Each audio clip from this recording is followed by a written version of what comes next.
Hi and welcome back. Now in this chapter, just want to go through some aspects when it comes to relational data.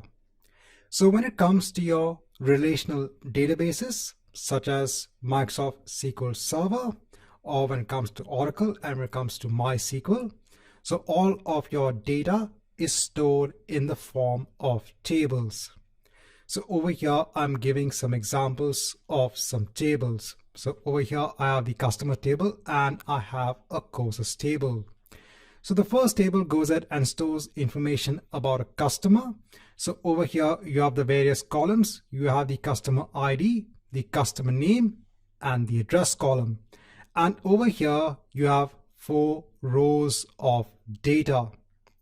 So the rows in a table can have 1 or more columns, and this basically defines the properties of the entity.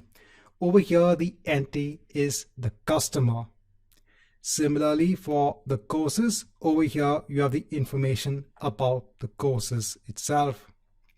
Now for these tables, you might go ahead and define something known as a primary key.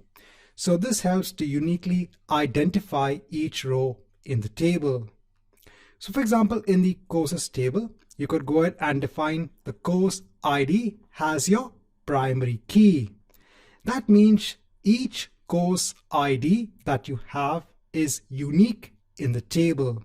So this is unique for every row within the table itself.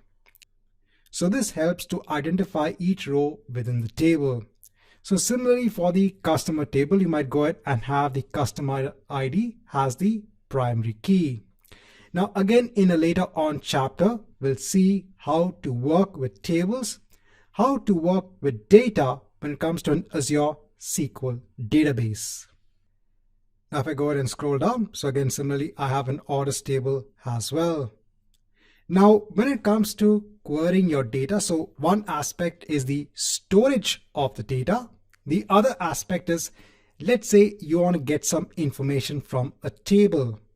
So normally you would go ahead and get information from a structured table, from structured data using SQL, that is known as structured query language. So for example, let's say you want to get the information about a course where the course name is equal to DP-900 from this particular table. So you want to go ahead and get the last row from this table, which is part of your database. So you'd go ahead and fire a query that is in the form of a structured query language. Now let's say you're actually trying to search from this course from an application such as the Udemy platform. So the user will actually go ahead and type DP900, let's say in the search box of the application.